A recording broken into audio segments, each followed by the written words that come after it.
Hey guys, thanks for the opportunity to come and talk a little bit more about basic things to be aware of. Now today we're going to be talking about washing machines and how to load them. Okay.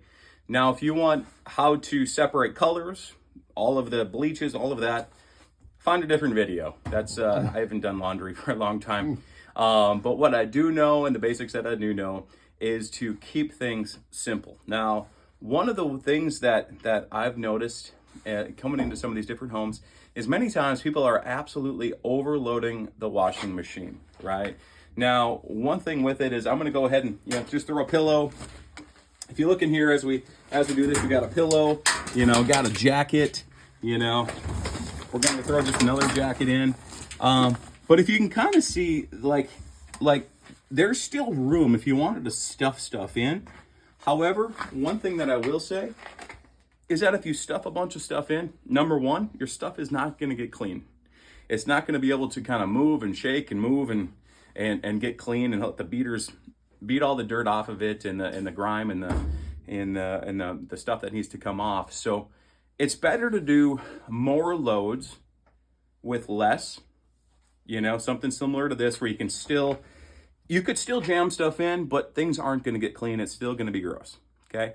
Versus trying to shove everything into one load like I did when I was a bachelor. That's not going to work. Your clothes aren't going to be as clean, and really, it's going to damage your unit if you put too much stuff in a washing machine. Now, one thing too is when you have it too fully loaded, it's not able to wring out all of the moisture. Right, so it's actually going to be not just hard on your washing machine, but it's also going to be hard on your dryer. And what that means is it's going to shorten the dryer life, the washing machine life, and your units will actually wear out much faster, which means you won't have you'll have to obviously go buy another unit, which you probably don't want to do every 3 years. So again, when it comes to loading your washing machine, make sure you just you leave a little bit of space in there so the clothes can move, shake, and all of that. So I'm going to move over to the dryer next. Now, a little bit of dryer etiquette. And one of the things with it is when you have your dryer, you always want to be sure that when you throw your clothes in, number one, they're not coming into your dryer totally soaked. You're also going to clean out your lint trap here and get all of the lint out of there.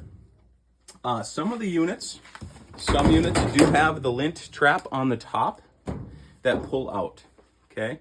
So, and then make sure you put those lint traps back in. So make sure when you're drying clothes that when you put clothes in, number one, they're not still dripping wet, okay? If they are still dripping wet, it's an indication that your washing machine was too full. It may need to be respun, but number one, you don't want your clothes dripping wet, okay? So you're throwing your clothes in there that are damp. At most, you're making sure your lint traps are totally cleaned out so you don't have a bunch of buildup and lint and all of that on your clothes. And then go ahead and select whatever cycle that you feel is best.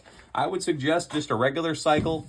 Now, if you want more in-depth, how to run it, when it comes to different laundry and things like that, go ahead and refer to a different YouTube video. This is just the basics.